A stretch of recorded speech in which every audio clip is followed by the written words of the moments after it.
ಗಿಡಮುಡಿಕೆ ರೇಷ ಹಾಕಿರೋದು, ದುರ್ಮುರ್ಗೆ ರೇಷ ಹಾಕಿರೋದು, ಊರಾಗಿ ಇಲ್ಲಿ ಏನು ನಡೀತೋ ಎಲ್ಲದನ್ನು ಸ್ವಚ್ಛ ಮಾಡೋದು. ರಾತ್ರಿ ಹೋಗಿ ಕಾಡಿ ಮುಡ್ಸೋದು. ಇಲ್ಲಿ ಬಚ್ಚಿಮಟ್ಟಿ ಗುಡ್ದಾಗಿದ್ದಿರುತ್ತೆ, ಹಿಂಗೆ ನಡೀತು ಪೊಲೀಸ್ ಇಷ್ಟು ಕ್ಯಾಂಪ್ ಹಾಕೈತಿ ಅಂತಾನ ಹೇಳಿದ್ರು.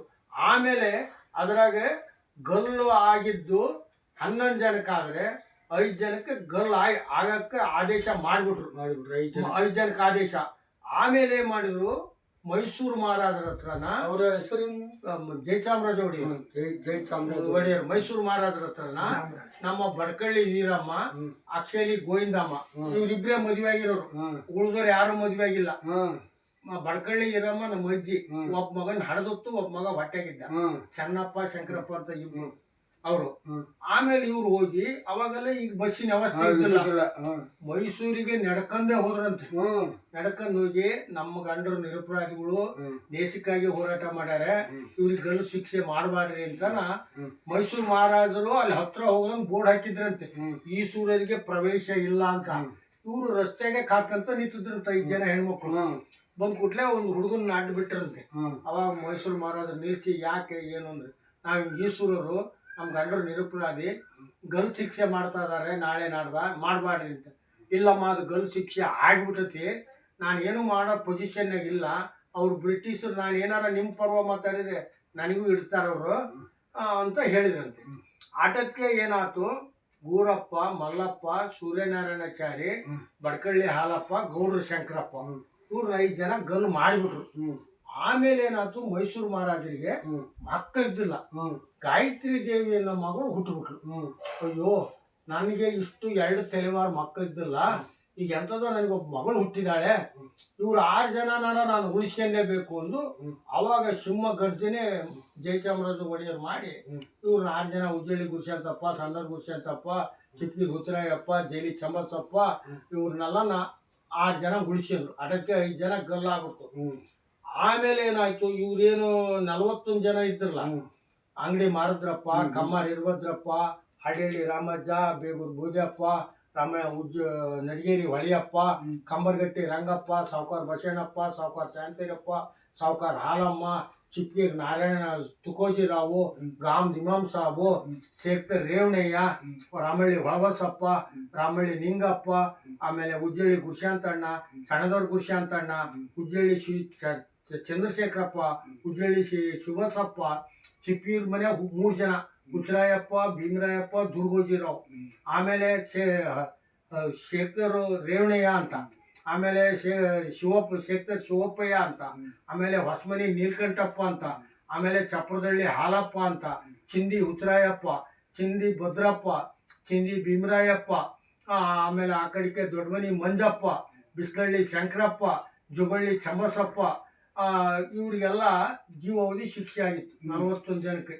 ಇವರಿಗೆ ಅನ್ನ ಕೊಡೋರಂತೆ ಜೈಲ್ನಾಗ, ಯಾಕೆ ಶಿವಗುಳರಂತೆ, ಅದನ್ನ ಹೊರಗ್ ಮಾಡಿ ಅನ್ನ ತಿನ್ಬೇಕಂತ. ಹೌದಲ್ಲ, ಇಲ್ಲ ಅಂದ್ರೆ ದಿನ 25 ಸೇರ್ ರಾಗಿ ಬಿಸಿಲಿದ್ರೆ ಕೂಳಿಲ್ಲ.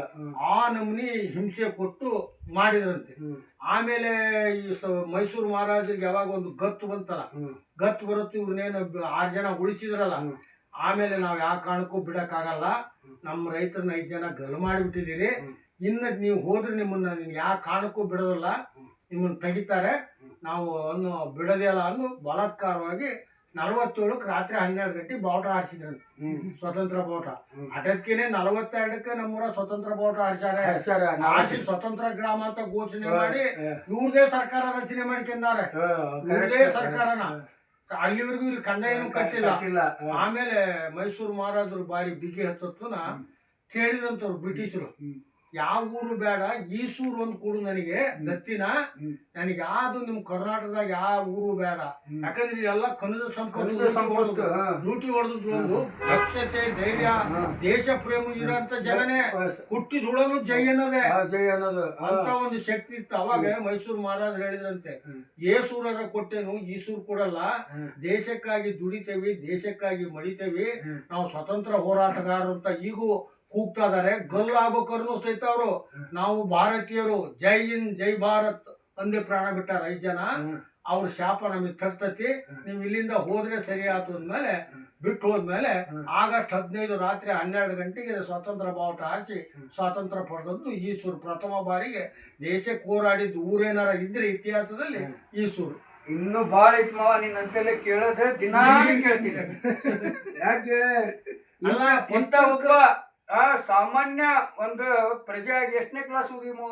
ನಾ ಸಾಲಿ ಓದಿದ್ದು ಹೇಳಕ್ ಹೋಗ್ಬೇಡ, ಬರೀ ದನ ಕಾಯೋದು ಭಜನಿ. ಹೌದಲ್ಲ, ಅದಕ್ಕ ತೇಜಸ್ವಿ ಸೂರ್ಯ ಹೇಳ್ತಿದ್ದಮ್ಮವ ಟಿವಿ ಒಳಗ, ಎದೆ ಸಿಳಿದ್ರೆ 2 ಅಕ್ಷರ ಇಲ್ಲ ಎಷ್ಟು ಸೊಕ್ಕ ಅಂತಂದು.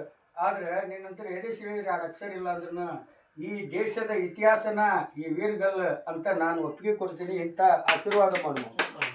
ದೇವ್ರು ಒಳ್ಳೇದ್ ಮಾಡ್ಲಿ. ಹಿಂದೆ ಏನೇನೋ ಮಾಡಿ ಒಳ್ಳೇದಾಗಿ ಬದುಕಿ ನಮ್ಮ ಸಮಾಜಕ್ಕೊಂದು ಹೆಸರು ತರ್ತೇನೆ. ಇವರು ರೇವಣ್ ಸಿದ್ರು ಪ್ರತಿ ನನಗೆ ಅತಿ ಮಲ್ಲಿಕಾರ್ಜುನ ಸ್ವಾಮಿಗಳೆಲ್ಲ ಅವರು ಮಲ್ಲಿಕಾರ್ಜುನ ಸ್ವಾಮಿಗಳು. ಇವರು ಮಲ್ಲಿಕಾರ್ಜುನ ಸ್ವಾಮಿಗಳು ಮತ್ತು ರೇವಣ ಸಿದ್ದರ ಒಂದು ಇತಿಹಾಸದ ಶಕ್ತಿವಂತರು. ಇವರ ಸೇವೆ ನಾನು 30 ವರ್ಷದಿಂದ ಆ ಮದಗಕೆರೆ ಒಳಗಡೆ ರಾತ್ರಿ ಹಗಲು ಕುಂತು ಸರ್ವೆ ಮಾಡಿ ಇವರಿಂದನ ಜ್ಞಾನ ಪಡ್ಕೊಂಡು ಅಂಥ ಈಸೂರ ಇತಿಹಾಸಗಾರ ನಮ್ಮ ಮಾವನ ಹತ್ರ ಕತೆ ತಿಳ್ಕೊಂಡು ನಾನೊಬ್ಬ ಹೋರಾಟಗಾರ ಆಗಿದ್ದೀನಿ. ಇಂಥವ್ರ ಆಶೀರ್ವಾದ ಆ ಪ್ರತಿಯೊಬ್ಬರ ತಲೆಯಲ್ಲಿನ ಬೆಳೆಸ್ಬೇಕನ್ನಂಥ ಛಲ ತೊಟ್ಟು ಇವತ್ತು ಮಲ್ಲಿಕಾರ್ಜುನ ಸ್ವಾಮಿಗಳ ಆಶೀರ್ವಾದ ಇವತ್ತು ನಮ್ಮ ಮಾವನ ಮನೆಯಲ್ಲಿ ಪಡಿತಾ ಇದ್ದೀನಿ. ಜೈ ಹಿಂದ್, ಜೈ ಕರ್ನಾಟಕ, ಜೈ ಕನ್ನಡ, ಜೈ ಶ್ರೀರಾಮ್, ಜೈ ಭೀಮ್.